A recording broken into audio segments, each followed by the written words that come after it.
Hey class, welcome to week 3. In last lecture, we were looking at the origin of England's colonies in the Americas. Particularly, we were looking at Massachusetts, Virginia, and Barbados. Obviously, Massachusetts and Virginia are important because they become key places within the United States, key powers, kind of the backbone of the American Revolution, as we'll find out later. But Barbados is important also for organizing what will become the sort of racialized chattel slavery that marks out the South. In this lecture, right, if you look in your textbook, chapter 3 is a lot more about colonial society and the ways it developed and how people lived together and interacted. There's going to be some of that in this lecture, but primarily I want to look at, and this is going to break into chapter 4 a little bit, but that's all right. I want to look at how the British Empire formed up from a bunch of disparate colonies that were all kind of doing their own thing with random people showing up. Some of the colonies, right, are owned by corporations. I want to look at how does this develop where there's actually something more of a consolidated empire and how Americans viewed themselves from within. And particularly right, because of where we live, because it's actually quite interesting because of its own unique history. I want to look at Pennsylvania. So here, right, we have a map of Pennsylvania. If you've never seen that before, you can see here Easton is located there. So the school would be located somewhere around here. Of course, it's not built yet, but anyway, the point is some interesting things about Pennsylvania. I mean, the colony really existed only this point for a while.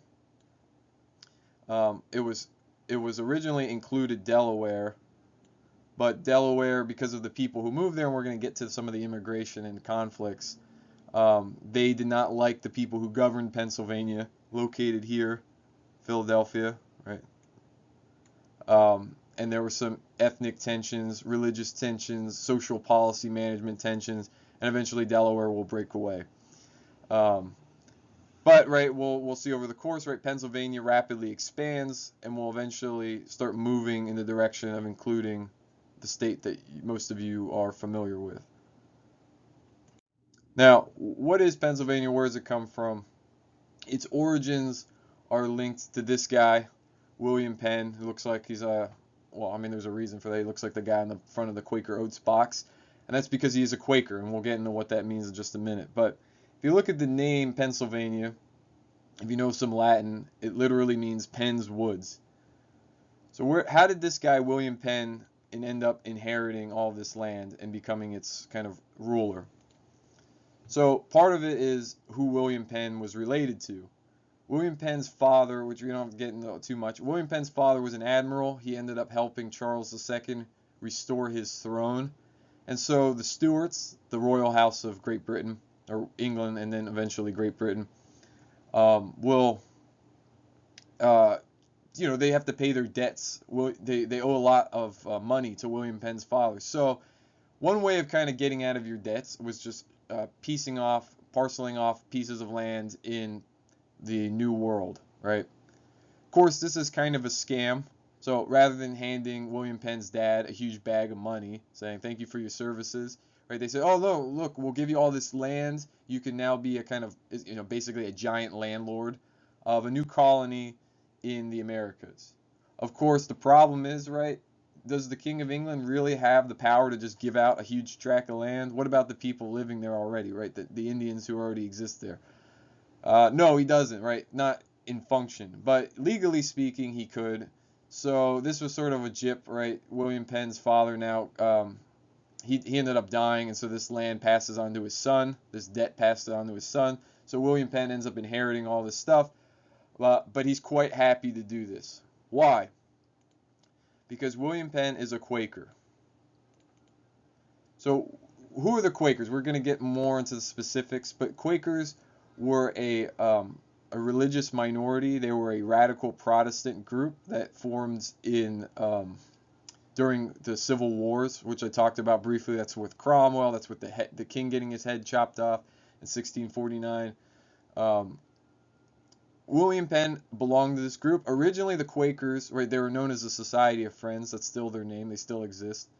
Um, at first they were actually pretty radical and wild, socially disruptive and crazy. There was a famous incident where a few Quaker women got completely naked and wandered around town shouting at people, screaming at them, announcing the imminent end of the world and that Christ was coming back to judge soon, and only the faithful, which was really just the Quakers, would be saved. Of course, the mayor of the town had to arrest the women so a mob of people didn't beat them to death.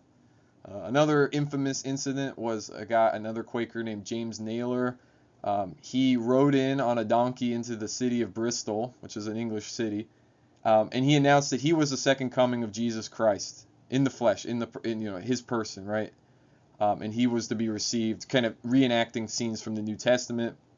There's actually a very famous debate in Parliament at the time about what should we do with this guy. Some people wanted to basically execute him for being blasphemous, for going around telling people he was God, that this was insane. Other people thought he was just not well, or maybe you could read what he was saying very charitably, and that you should just let him go because he's not going to hurt anyone. And they end up kind of whipping him up and beating him up a bit and stamping a B on his head for blasphemy, and that was sort of a middle ground, right? And it wasn't just religious bigotry. That's also people were afraid about the future of society. But after the Civil Wars, after all this, Quakers kind of moderated. They cooled down. Some of them tried to selectively forget some of their more wilder days. And we'll get to sort of how they changed when we get to the Pennsylvania Quakers. But William Penn is a Quaker. He's of the more moderate sort. He's obviously a very rich and wealthy and prestigious man, right? He's got connections with the King of England. So he's got some vested interest in kind of defending his own people, the Quakers. And they're known as Quakers because when they would get up and shout and preach, their bodies would quake. So that's where the name sticks. But they're technically called the Society of Friends. But we're going to call them Quakers. And they call themselves Quakers. So William Penn wants to kind of find a place, basically a haven, a part of the world where Quakers can go and they can live their own way without fear of repercussion. So that's what William Penn basically wants to do. And this is a key term you're going to want to write down. He calls Pennsylvania his holy experiment. What is he talking about? So William Penn basically wants to design an ideal Christian, which means Quaker for him, society. This includes a number of things that were extremely unusual. One, it meant a lot of religious toleration. If you were a Christian, basically, in Pennsylvania, you could vote as long as you met property requirements, but those are really low. And as long as you believed in God, any kind of God, right? If you were a Jew, you were welcome. If you were an Indian who believed in tribal spirits or tribal gods or some kind of great spirit in the sky, right? You're also welcome. Anyone who believed in a god was welcome and could live there and kind of find peace. The only group and they don't really exist as a group at all in a way that maybe we think about modern times. The only group excluded in this is atheists, and that was because there was a general perception that if you didn't believe in God, there was no way of holding you accountable because when you die, that's it. There's no afterlife, no judgment. And so the atheists could not be trusted to swear oaths, could not be trusted to tell the truth, could not be trusted to act in such a way where you were going to be held accountable for your actions. And so anyway, that was the only restriction. But in general, right, Pennsylvania was extremely tolerant, welcoming even Indians to be a part of Pennsylvania society. And part of that, too, was William Penn's commitment to honor all Indian treaties, right? He saw what had taken place in Massachusetts and in Virginia. He didn't want any Indian wars. He also saw what took place with the Spanish and the Black Legend we talked about. He wanted zero Indian wars, and he wanted to make sure that everything he did with the nations was fair and just. So he would make sure he would sign contracts with nations. Every piece of land, he wanted to make sure he was buying it fairly. So he really went above and beyond what others were willing to do. And so William Penn has had, through the centuries, Native Americans in Pennsylvania, particularly the Delaware, also known as the Lenni Lenape Indians, as well as a few other nations, looked up to William Penn as, you know, an honorable and respectable man who was wanted to live in peace, right? Pennsylvania was also unique because of how William Penn designed it, right? This is basic framework of the government for Pennsylvania, right? So technically Pennsylvania, it's not run by the King of England, it's run by William Penn, who owns it. So that's what this means, proprietary. He's just basically a giant landlord. His power was he self-limited his power, even though he owned everything technically, as sort of the overseer of all things. His power within the government of Pennsylvania only extended to vetoes. So William Penn, he was a lifelong governor, but he could only reject what the assembly promoted, right? As you know, as like think of a Congress. Right? The assembly wrote the laws, and then William Penn had the option of canceling the law or not, but he couldn't decide the law. He couldn't tell the assembly what the law should be. None of that, right? The assembly in Pennsylvania, unlike Great Britain, unlike most of the other colonies, was unicameral, which meant there was only one house. In most states that had an assembly, they had the lower house, which is kind of like House of Representatives or House of Commons in Great Britain, where it was kind of regular people elected. You had to own property, so it's not like you were poor, but you know, it was regular people. And then there was an upper house, which is kind of like our Senate, or in Great Britain, the House of Lords, which is very different, but I'll get to that in another lecture, which usually was a royal council appointed by the governor of, you know, respectable citizens of the colony or personal friends of his that moved there from Great Britain. Pennsylvania had none of that, so all the people who were elected to the assembly had complete legislative power, right? And legislative power, ultimately, this is the core of being able to write laws, is the power of the purse, which means only the legislative assembly gets to decide how they spend money, right? The governor doesn't get to decide that, only the assembly, right? And this is also technically part of the United States, but it's a lot more complicated now. But we'll get to that when the U.S. was formed, about how Congress is supposed to have this power. Also, like I mentioned, there's a low property threshold, so most people get to vote in Pennsylvania, making it one of the most democratic colonies of the 13 North American ones. And this is all very important because this is how William Penn conceives of his society, his holy experiment, right? Religious toleration for pretty much everybody, respect for Native Americans and the various nations that live in Pennsylvania, and then also designing a colony that allows most people the right to vote, the right to own property, and the right to sort of lead their government. And this will become super important because this will make Pennsylvania the first colony to have actual political parties, actual political fighting, and it also attracts a lot of immigrants to come to Pennsylvania. So just about the Quakers real briefly. The way Quakers worshipped, right, if you can look at this picture, this is an image of how Quakers, of a painting of how Quakers worshipped. Unlike, you know, if you've ever been to a Catholic church or an Orthodox church or some other churches where there's a lot of imagery, there's paintings, there's stained glass windows, there might be an altar. Quakers didn't believe in any of that. They believed basically all external forms of religion.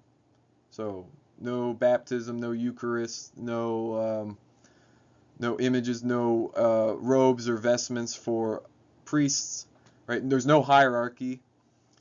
Instead, they would meet in a very simple, what they call a meeting hall. Right? Makes sense. They'd meet in a very simple building. They would be gender divided, right? So you can clearly see the men on the one side, the women who look like they're from Handmaid's Tale, but it's not. They're on the other side, and they would just sit, right? And also, you can see they're all trying to be very modest. Men wear very plain clothes. Women wear very plain clothes. They would all just sit in silence, and they would believe that the Holy Spirit, God, would speak through them, and so they would sit in silence until one of them was led to speak, which they believed God was talking to them, and they would stand up and share. And as you can see in this picture, which is quite shocking for the contemporary society, women were considered equal vessels as men to be able to for God to speak through, right? So um, here we have a woman standing up and she's preaching, right? She's sharing whatever the message God gave her, right? That was a big part of Quaker society, that men and women spiritually and also in some ways socially were fundamentally equal. Again, they didn't believe in any kind of hierarchy, which got them into trouble because they wouldn't take their hats off for their social superiors, which is basically like a slap in the face. Um, there are some other things that are unique to Quakers in that regard about how they leveled society. But that's in terms of formal equality, they believed in it. Of course, as we're going to see, Quakers would establish a very tight-knit family network. They become very rich as a merchant people. They, Quakers are some of the earliest to become very hostile to the form of legal slavery. But many Quakers, uh, created their fortunes by participating in the slave trade, either by buying and selling slaves, or in some cases, Quakers living in the Caribbean owning slaves, um, having them work sugar plantations, and so on, right? So, social equality, yes, but it didn't necessarily pan out to how they treated people in reality, right? The Quakers end up getting a lot of flack from some of the immigrants that move there who don't like them and don't like the way that they're being treated. But we'll get to some of that political division later. Right, so we already talked about basically what Quaker is. The other key part about what Quakers are is pacifism. Even though the original Quakers seem to be quite socially disruptive, even to the point of sometimes threatening violence, after the Civil Wars and by this 18th century, by 1700, Quakers had cemented themselves as a thoroughly pacific people. Right? They don't believe in violence. They don't believe in waging war. And this is going to come up as like a real problem because, the Quakers are governing a colony. What happens when people feel unsafe and they're being attacked by enemies, right? This will be a political issue. When the Quakers show up, right, William Penn, as a sort of idealist, right, he's trying to build a new world, a new society. So what better way than to model a perfectly ideal city and build it on the banks of your new society, on the river of your new society, right? So William Penn constructs Philadelphia. He takes the name both from a city that was in the Bible and the New Testament, but the city means, if anyone's from Philly or knows anything about this, right? It means city of brotherly love. So that's the idea, right? Philadelphia is supposed to be the cornerstone of this new colony. It's supposed to represent men living with men in peace, right? Whether they're English or German or Scots, Irish, or Delaware Indian or Iroquois Indian or whatever it might be, they can all live together, right? And part of that meant designing a perfect city. So if you ever go to Philadelphia, you'll notice that the city is built on a grid, which means it follows basically square patterns. This is very different from New York City or Boston, which sort of developed on its own and just kind of spiraled. Some of the streets don't connect to other streets. It's not built on a grid, so parts of the city look kind of circular and kind of confusing. Um, anyway, William Penn wanted none of that. He wanted a perfectly designed city. Of course, it didn't quite work out to plan, but that's maybe a story about the best laid plans of mice and men, etc., etc. Right? We maybe plan things, but they don't always turn out the way we want. And maybe that's something about human idealism doesn't always cash out, and it might actually cause suffering. But never mind that. Besides William Penn and his Quakers, which were all English, William Penn attracted a lot of immigrants to the colony, right? Um, as you might expect, if you know anything about Pennsylvania, there are a lot of Germans who live here. If you look around, there are a lot of Lutheran churches, or another group called United Church of Christ, which was connected to some German churches that came to Pennsylvania. Of course, there's also Fastnachts, which I don't really quite understand, but that's a Pennsylvania Dutch thing. That's a German thing, and that all comes from these immigrants coming to the city, right? Another big part of Pennsylvania, a big part of Philadelphia, is the former suburb called Germantown. right? Germantown, right? It's called Germantown because that's where all the Germans lived. Another main immigration group that is going to be really important are the Scots-Irish. The Scots-Irish, they're not exactly Irish in the sense of being from Ireland originally. The Scots-Irish were immigrants from Scotland who moved to Ireland in a previous century, and they kind of, they're part of Northern Ireland. And so when immigration opened up, they decided to come to Pennsylvania basically to expand. And so Scots-Irish are predominantly Presbyterian. And the Presbyterian churches were very important to the Scots-Irish. They were able to basically organize and kind of keep their people together because of these churches in a way that far exceeded both the Quakers' decentralized hierarchy, but also, unlike the Germans, who many of which came over and kind of fell away from their churches and kind of were uninterested in that. There's a whole story about that's kind of interesting. But anyway, all of this was permitted by William Penn because he was seeking wider toleration for all Christians and all people generally, but also because in Great Britain there was a new idea that was being designed called the Protestant interest. And this is basically the idea that even though England has an official Protestant church, the Church of England, not everybody was a part of the Church of England, and particularly for the colonies where the English government's trying to attract other European immigrants, they saw a wider struggle, a wider fight that united all kinds of Protestants, whether they were Lutherans or Reformed or Anglican or whatever. You don't have to know all these names, but that they were all Protestants together facing down Catholic enemies, Catholic empire that was trying to destroy them. And we'll come to how that way of thinking worked in a later part in the lecture, but just to say, right, there's a term you might want to write down, Protestant interest, and it's basically, again, just the unity of all these Protestants working together as part of the British Empire, particularly facing down the French. And of course, right, I already mentioned the main two main two Indian groups that you need to keep aware of are the Delaware and the Iroquois. Now, William Penn tried his best to kind of keep his experiment working, right? Obviously, not every Quaker, not every person moving this colony is going to agree with how he wants to run things, right? Some people are a little agitated by how he wants to play by the rules with the Indians.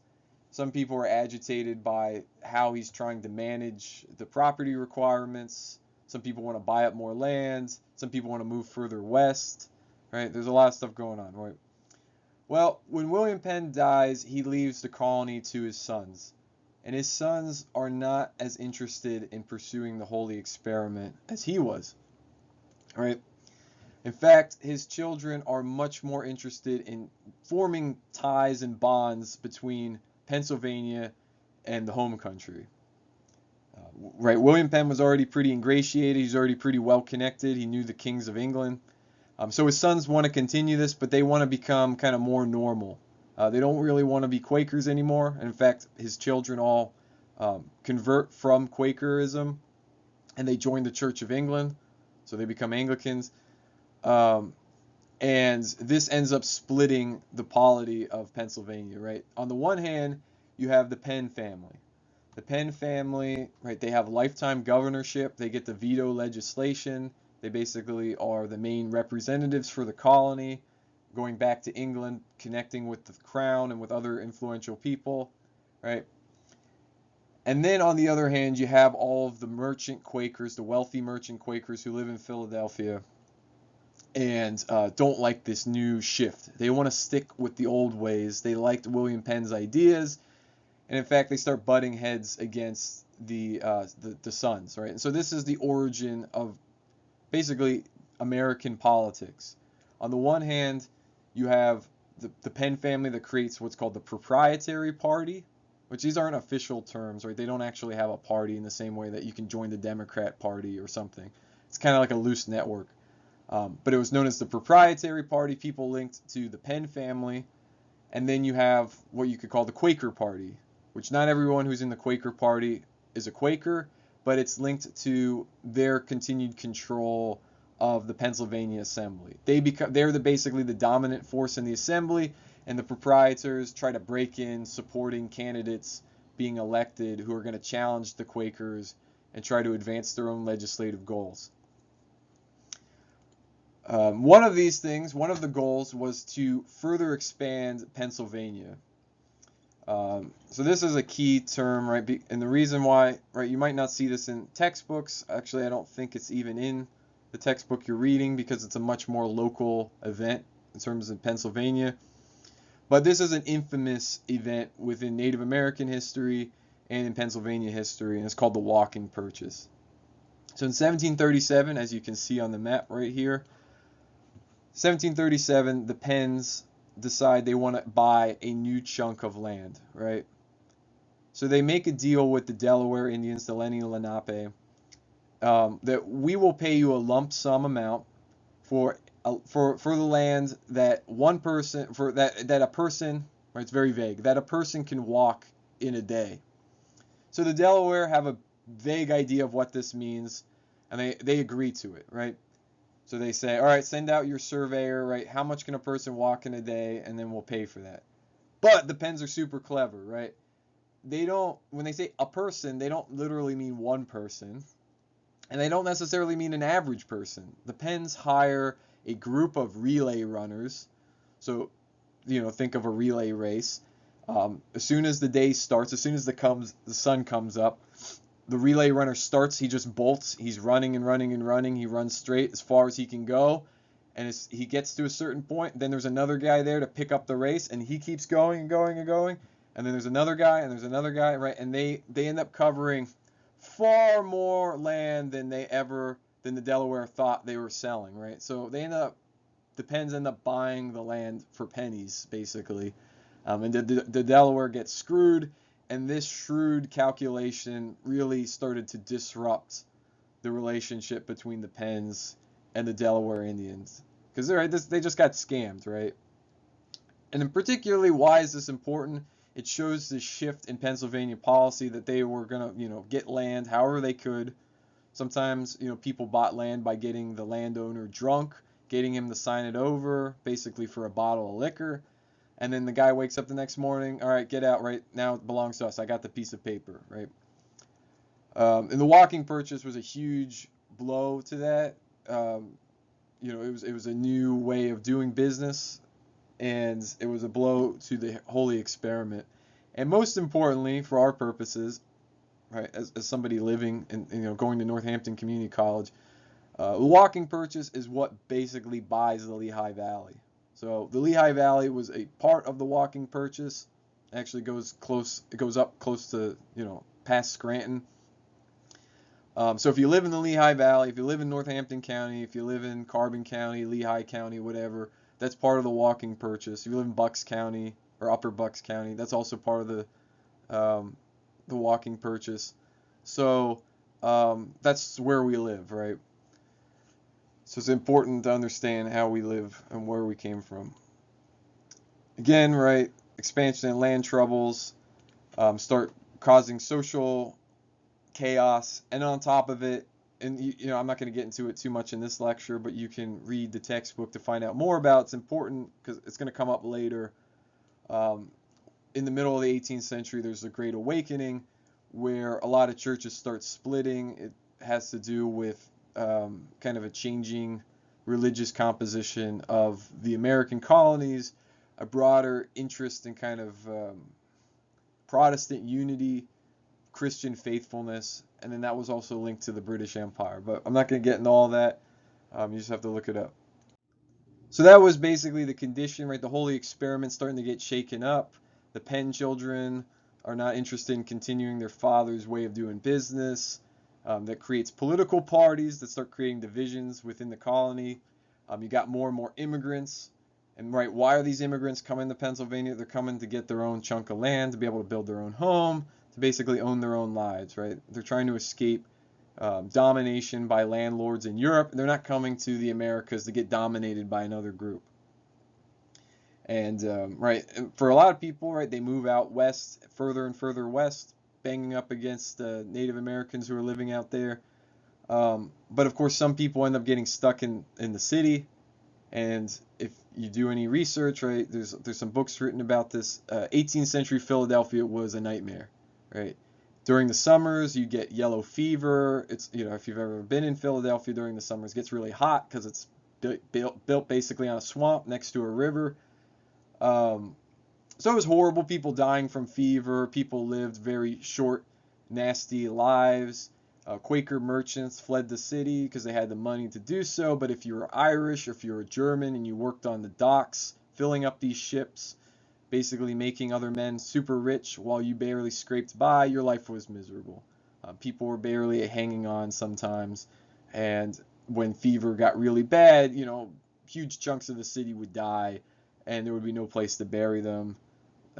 So it was pretty nightmare. So, again, right, this is kind of juxtaposing, right? The Quakers believed in a level of social equality. They believed in a level of democratic participation. But for really poor people, for really, unskilled laborers who don't know how to build or make anything, but they work on a dock carrying around boxes, carrying around barrels, illiterate, people struggling to get by, right? They didn't care about them, right? So there's a kind of brutality mixed in, which makes, historical assessment complicated. Quakers are not good or evil. They're a mix, and it has to do with these larger social forces of global trade that we already talked about. But enough about that. The big thing in Pennsylvania history, the big transition point, and there's more in chapter 4 of your book about this, is what's known as the 7 Years' War, right? You're going to want to write this down because this is what sets up so many problems that will end up exploding into the American Revolution. The 7 Years' War is colloquially known in the United States as the French and Indian War because the British colonists are fighting off the French and the Indians, but it's a global war. Some historians have even argued it's the First World War, right? The British and the French end up going to war. I'll get to the reasons why in a second. But they fight everywhere. They fight in India, they fight in the Caribbean, they fight in the Americas, they fight in Europe. It's basically a global war.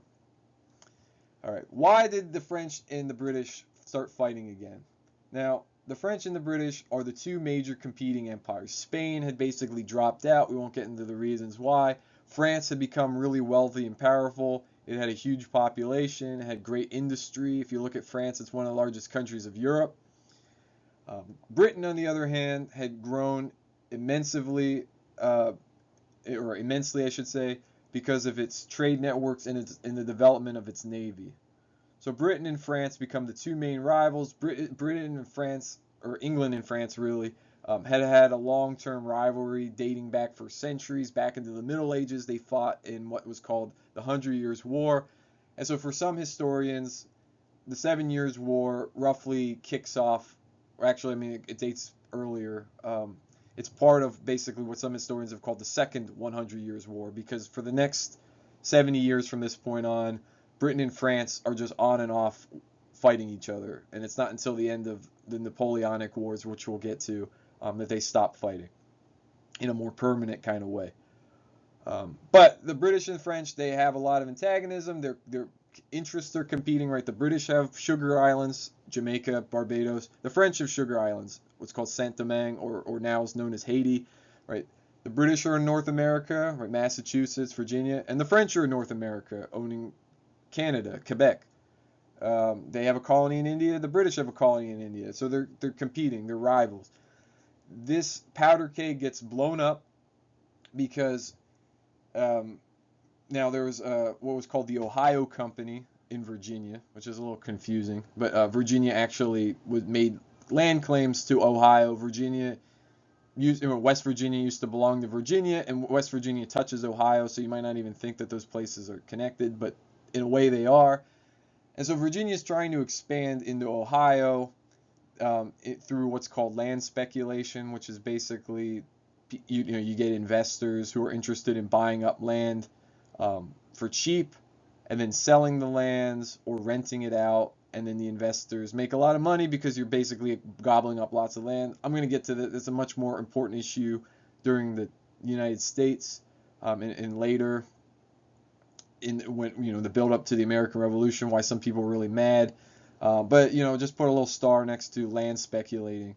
It's an important concept. Anyway, The guy who was surveying, basically looking out for the lands, giving a good account of it, and reporting back to the company, was a colonial militiaman named George Washington. Right? He becomes obviously way more important later, but at this point, he's kind of a dweeb. He doesn't really know what he's doing. He goes up with a group of Indians to protect him, um, and he ends up encountering some French soldiers. They get into a fight, and Washington's Indian allies, basically for revenge, kill and scalp the French soldiers at a place that's known as Fort Duquesne. It will eventually be renamed by the British as Fort Pitt, and it will be the basis of modern-day Pittsburgh. But that's all in the future. Right now, Washington's outside Fort Duquesne, kills a bunch of French soldiers, one of whom is a French nobleman, an officer named Jumonville, and the French go nuts. Right? The British are savages. They're barbarians. They murder their own officer. They rip the top of his head off. Right? He's working with Indian savages. Right? This is out of control, brutal, and we need to go to war. So what ends up happening? They declare war. But like I said, this is a global war. The war kicks off because of stuff that's going on around modern-day Pittsburgh. But it's really about control of other colonies, the sugar colonies, particularly, and also dominance in Europe. North America is really not that important. All right, so what are the British going to do, right? This actually is a key part of the development of the British Empire, and we'll get into this more next lecture where I explain how this all works. But the British are kind of outmatched. The French are richer. They have more people. They have more clout. They have more allies. But what the British have is a good navy and good tactics. So the guy who's in charge of the war strategy, his name is William Pitt the Elder, which is why the fort gets changed from Fort Duquesne to Fort Pitt, named after him. William Pitt the Elder decides the way we can win this war, we're not going to be able to, have a face down with the French. We're not going to be able to, fight them man to man. Instead, why don't we attack all of their money supplies? We, basically punch them in the wallet, damage their ability to make money, and that will cripple them. And how are the British going to do that? Well, the idea is beat the French in naval battles, hold them off with their armies, right? So there's some military scuffles in North America, there's a couple in Europe, but basically the bulk of the British strategy is to fight the French by ships. The British are very successful. They end up taking over the French sugar islands, which basically taking their bank account. That was the huge. That's where a huge amount of money for the French crown came from. And the British are ultimately successful in this strategy. So it's called 7 Years' War. It starts in 1756 and ends in 1763. And the British are successful. Right.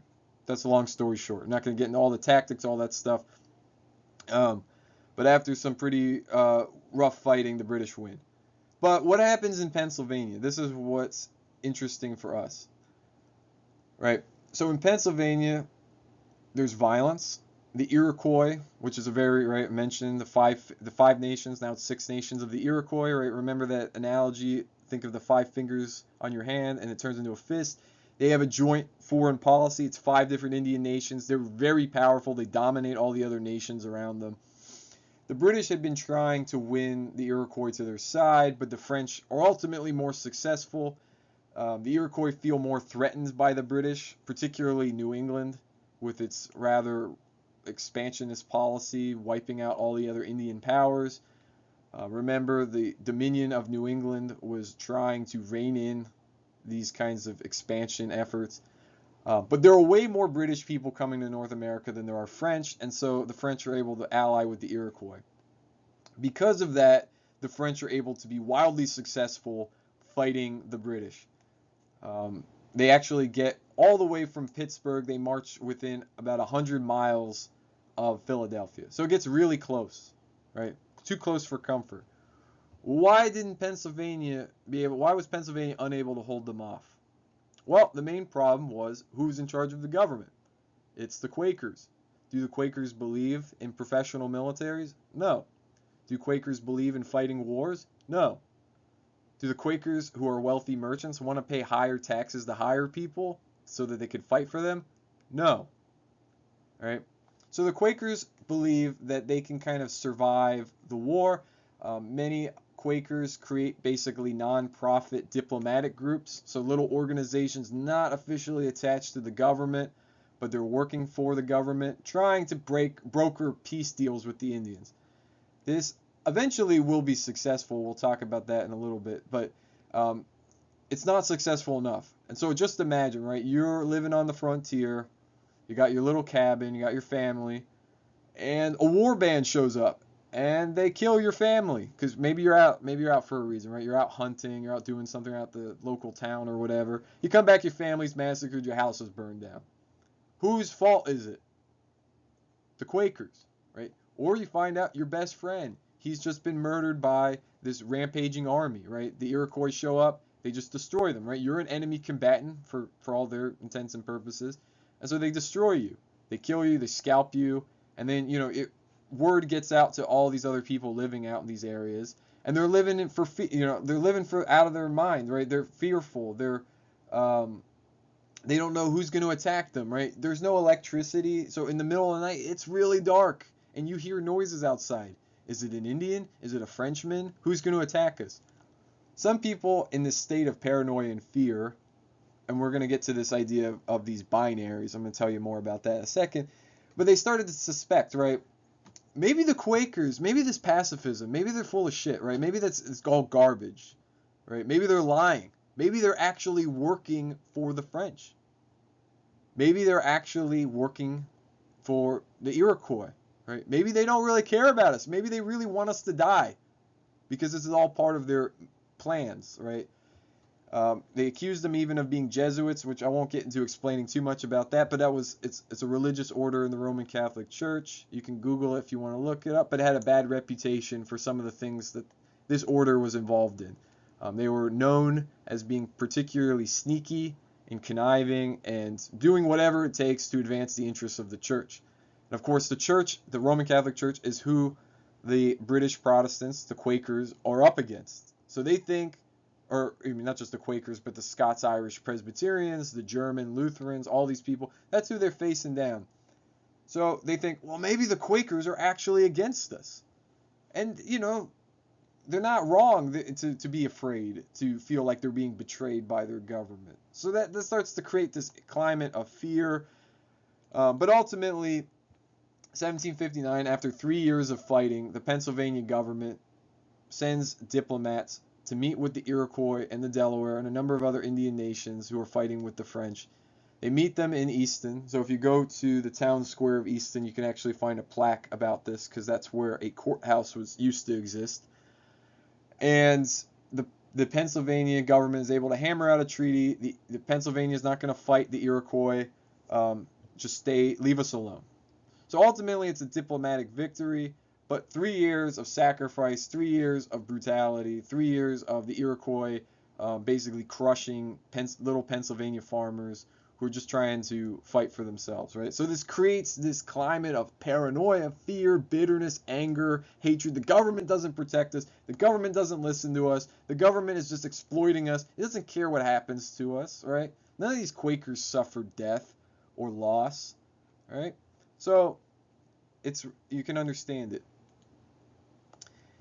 Ultimately, the Treaty of Easton, part of how it gets hashed out is a sort of a precursor to what comes later at the end of the war, which is known as the Proclamation Line.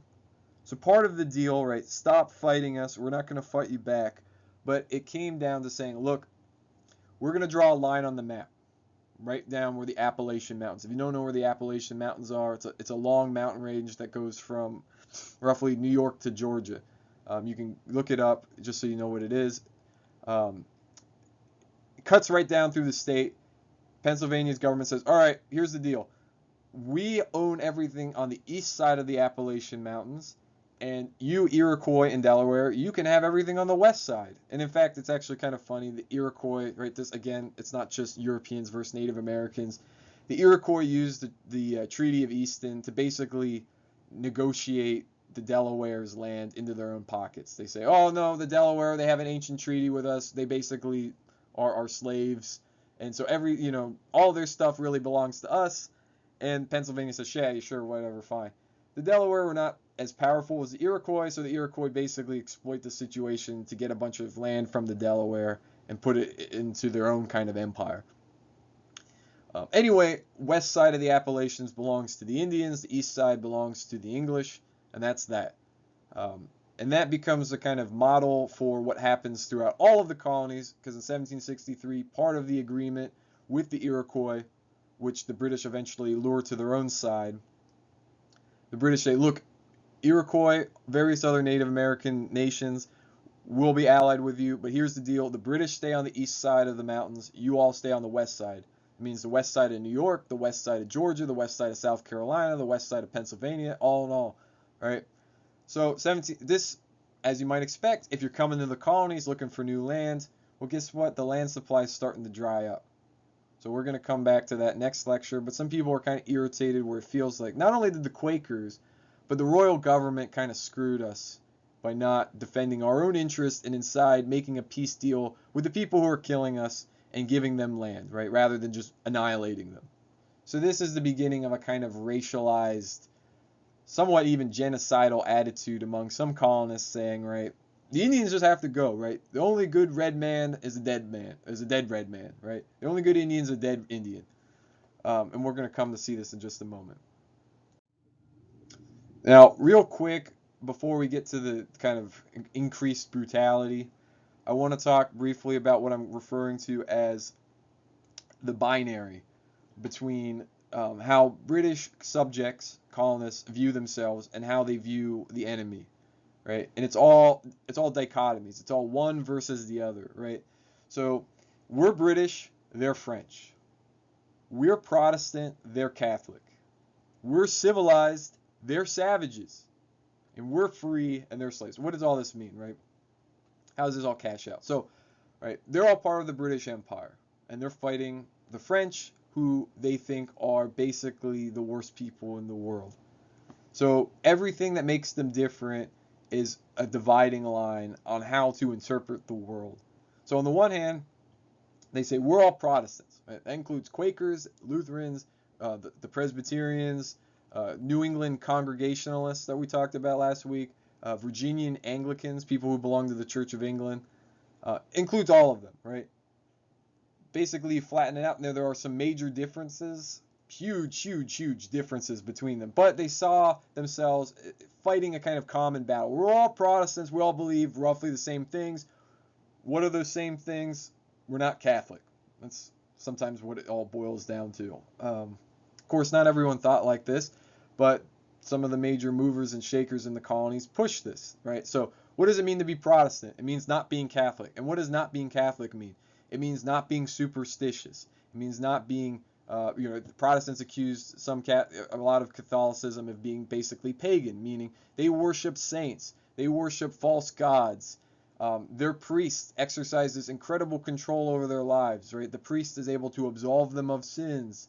The priests are able to be the mediator between God and man for them. So people can't just ask God for forgiveness themselves. They can't just pray to God. They have to go to a priest. They got to go to confession. They saw all of this in a highly negative sense, and it was always exaggerated, right? The priest is basically brainwashing people and controlling their lives. And they're basically worshiping false gods, meaning either demons or just illusions. They're making stuff up. They're not in agreement with reality. They're living in a fantasy world, and they're superstitious. They do all this. They practice magic. They do all this kind of kooky behavior because they're enthralled. They're enslaved by these priests, which is sometimes known in this era as priestcraft. Right. All right. So that's one thing. British are Protestants, the French are Catholics. Of course, now it's always complicated, right? Part of the British Empire, Ireland is Catholic. There are English Catholics. There are Scottish Catholics. There are immigrants moving to the Americas who are Catholic. Again, a lot of policymakers, a lot of higher up people, a lot of people in the Church of England, a lot of other people, they're not thinking like this. But this becomes a strategy for some to sort of whip up support, right? Accusing your enemies of basically being too French, which means in this case being Catholic. Another thing, right? The British are civilized, right? We acquire our colonies by trade and by fairness and justice.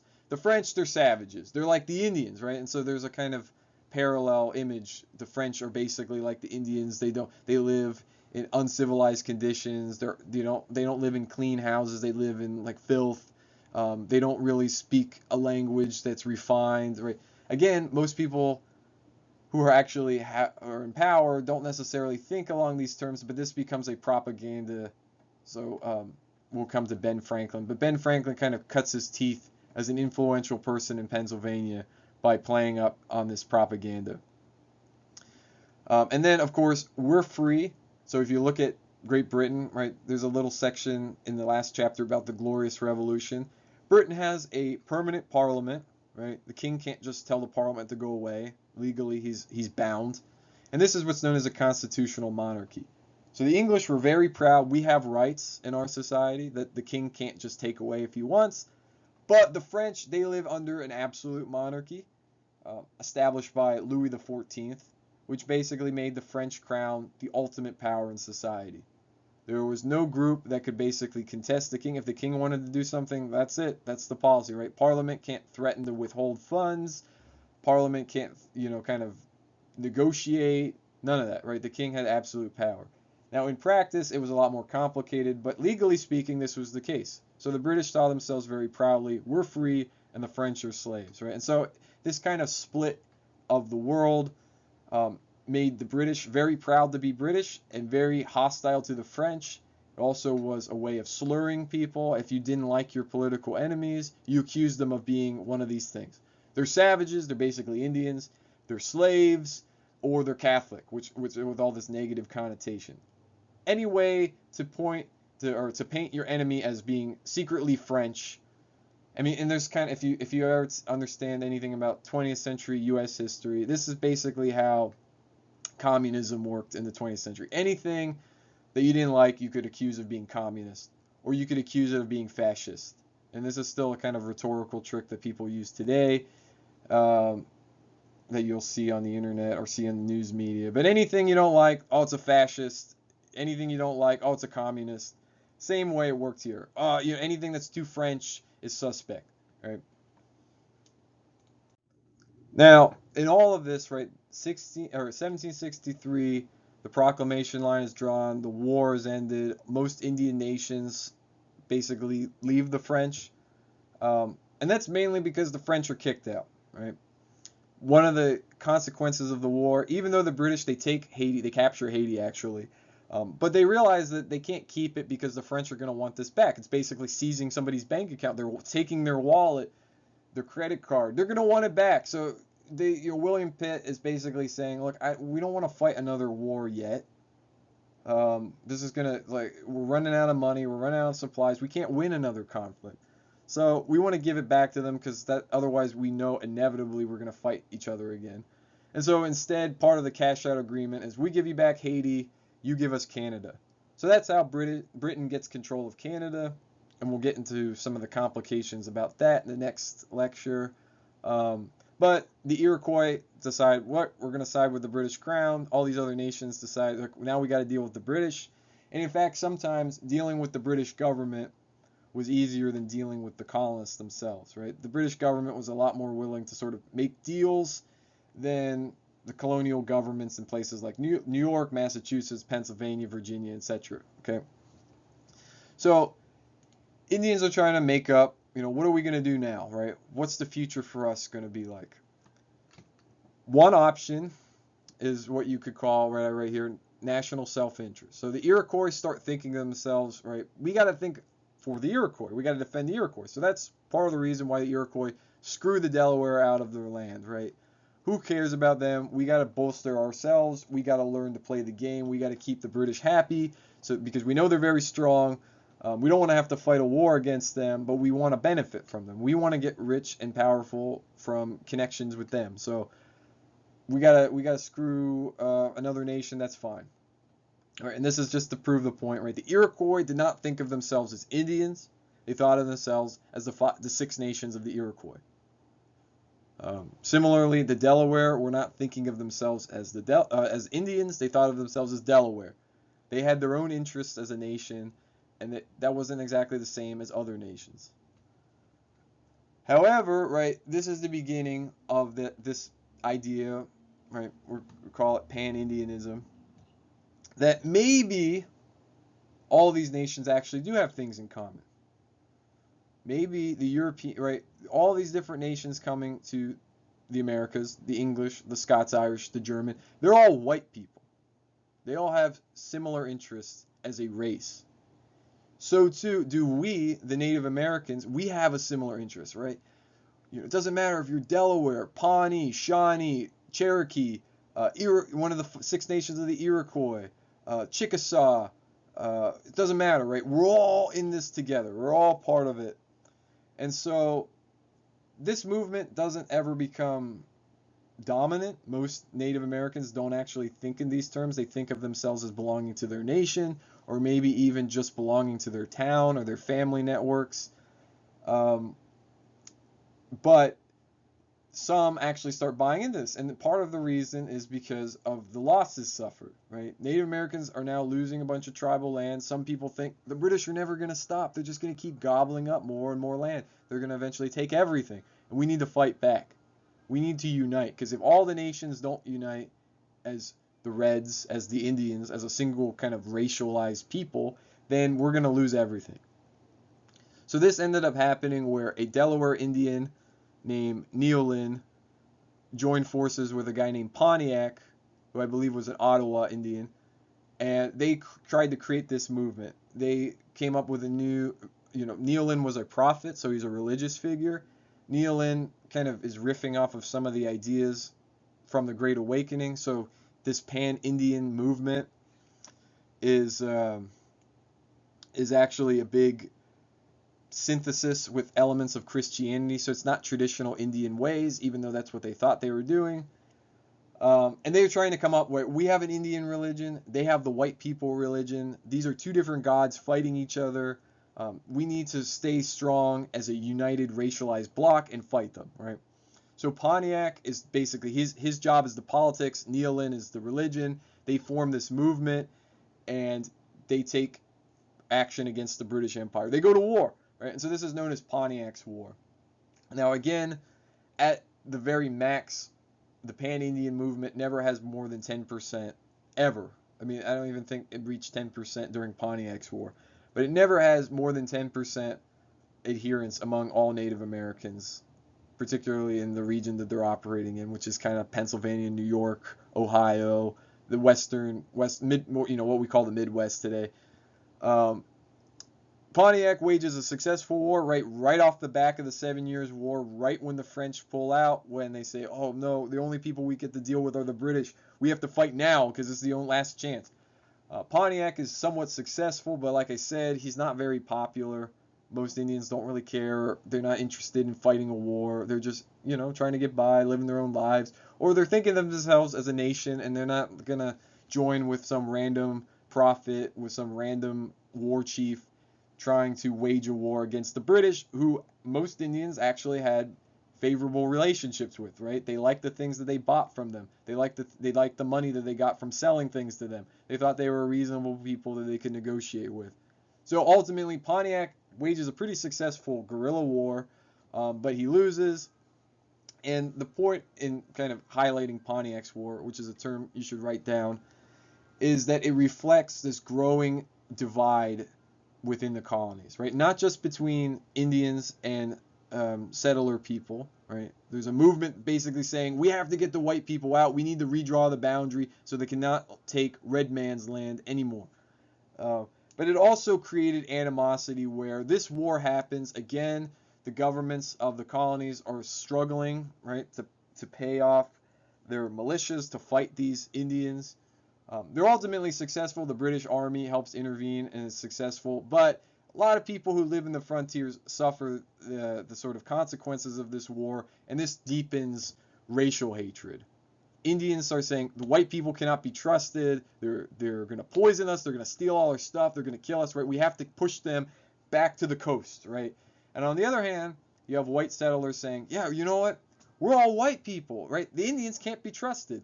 For a while, Indians and European settlers could kind of mix and stuff.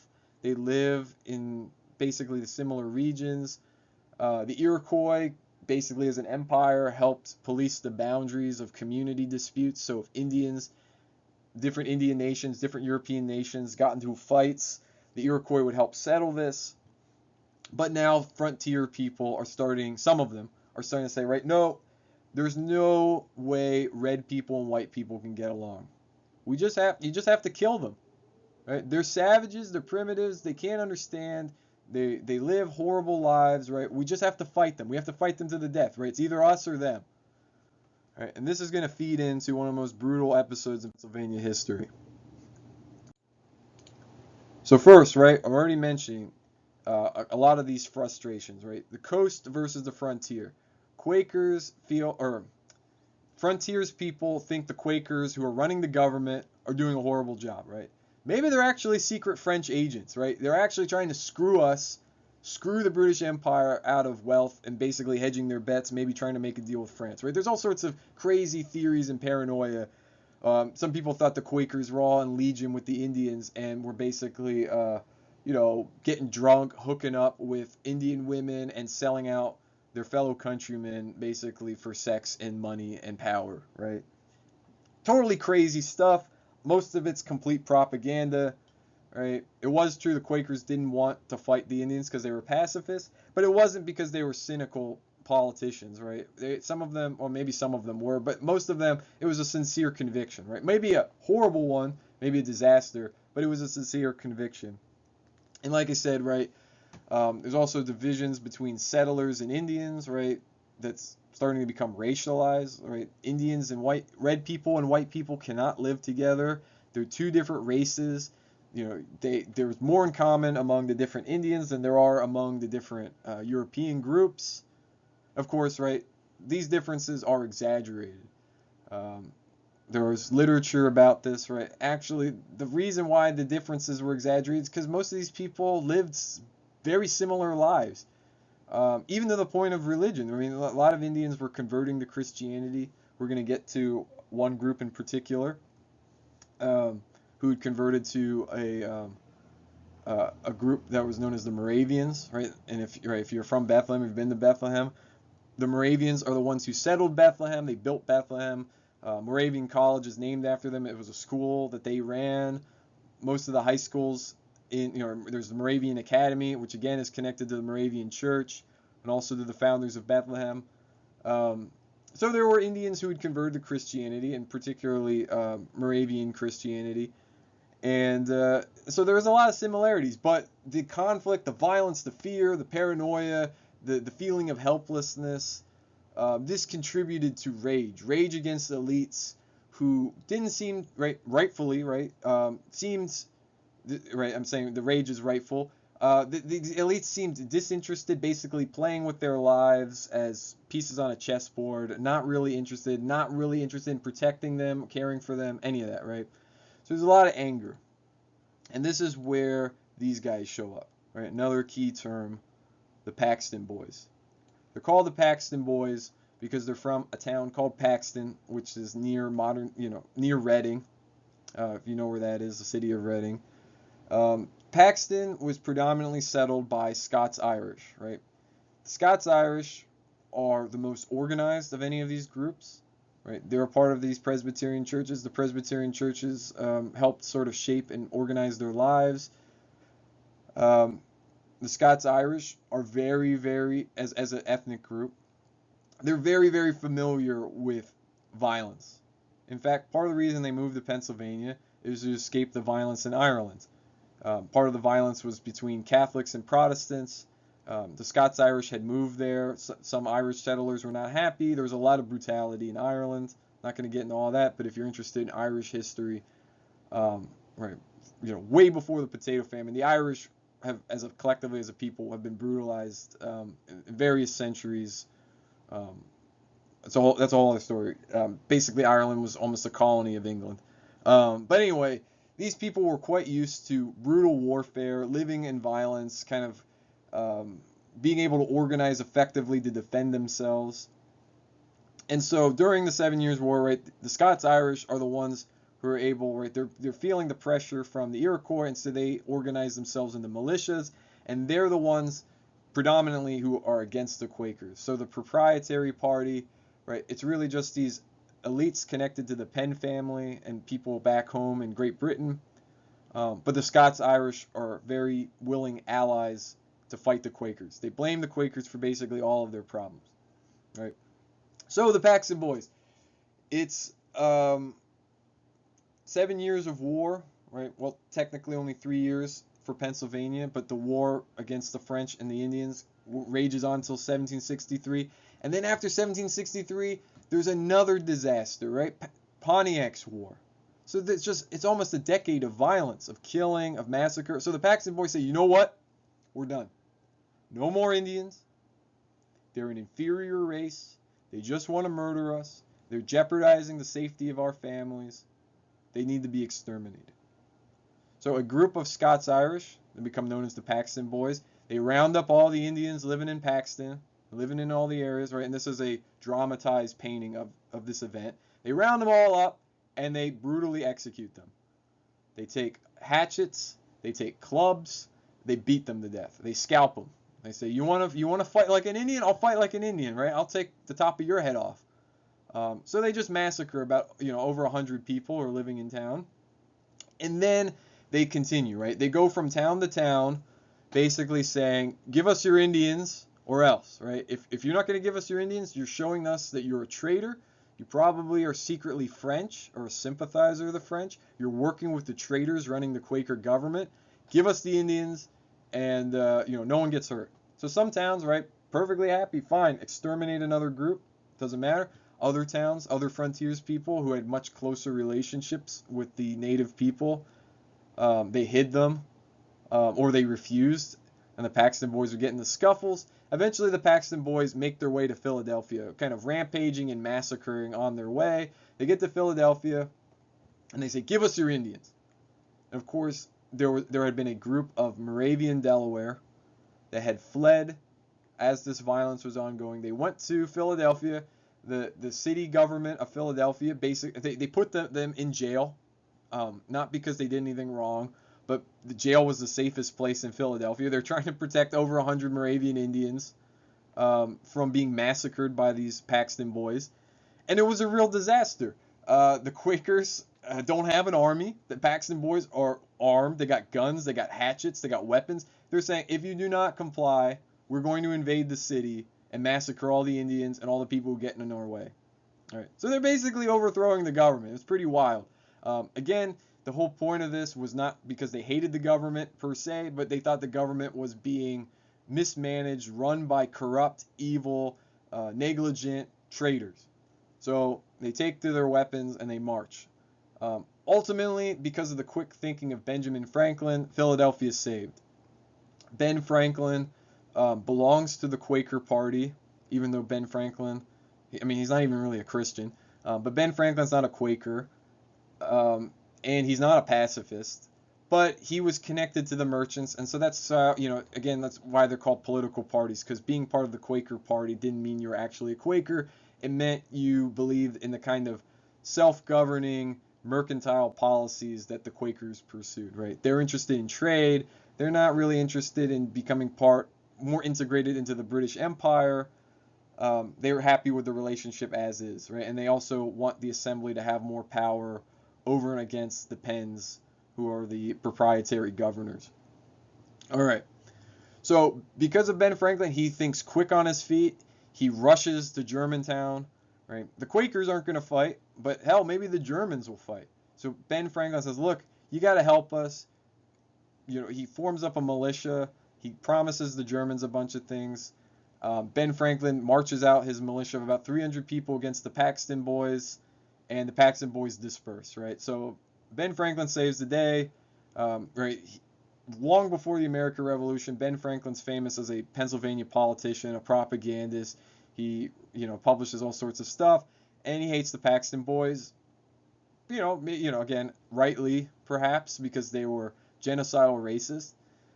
But right, they also had legitimate grievances. The Quakers did not care for them. They let them kind of suffer on the frontier, so you can appreciate to some extent their anger, their frustration, their hatred. Nevertheless, Ben Franklin crushes them and helps kind of fuse together the Quakers and the Germans as a political unit. From that point on, Quakerism as a more religiously defined political party starts to fade. The Quakers realize, look, if we're going to control the colony, if we're going to run things, if we're not going to get potentially the government destroyed, we got to compromise. So the Quakers, basically put people like Ben Franklin in charge of running operations to kind of help defend the colony and kind of figure everything out. So anyway, that's where we're going to leave it, right? This is 1760s. Pennsylvania goes from this holy experiment, and by the end of it, it becomes rather disastrous in some ways. Religious toleration continues to an extent, though we're going to see in the next, in the issue of the American Revolution, we're going to return to a focus on Pennsylvania. That Quaker policies are going to cause a lot of problems. Religious toleration is not necessarily a salve, right, for real political issues that come up. Right? What happens when you have to fight a war, but people don't want to fight? Right? Maybe, are they traitors? What, they don't want to participate. So what does that mean, right? What happens when the entire community's at stake? This is an interesting question. We'll come back to that. But religious toleration is kind of shaken up a bit. The relationship between the Pennsylvania government and the Indians is wrecked. Again, Iroquois, Delaware, they're trying to navigate Pennsylvania politics, but William Penn's legacy is dead and buried. And additionally, right, Pennsylvania starts to mutate into these much more complicated issues where, the proprietary governors are afraid of what these Scots-Irish can do. They're afraid of frontier people kind of waging war against the coast. And again, a little bit of it is sort of economic, right? The coastal regions has a very wealthy elite and a very poor working class. The frontiers are people basically trying to carve out their own life, build their own home, run their own little farm, not for profit, just to survive, maybe make a little money on the side, but they're just growing, wheat, potatoes, things like that, things to eat, make their own clothes out of. And that's sort of basically all, that kind of comes to a head and causes just more and more strife. So Pennsylvania is politically divided, it's socially divided, and there's been a lot of violence, right? So in this way, right, there's a book that's about the ending of the holy experiment. But William Penn's legacy basically becomes that, just a legacy, a kind of ghost hanging around. But Pennsylvania very radically shifts away and becomes much more like other colonies within North America. So anyway, that's week 3's lecture. Next week we're going to talk about the building up, right? Obviously throughout this lecture there are parts of it where you can see premonitions about things that are going to come up during the American Revolution, land ownership, divisions between the people and their governments, whether the governments actually represent the people or represent special interests, things like this. We're going to see how all this comes to a head and builds into the American Revolution. So until then, right, peace out, guys. I'll see you next week.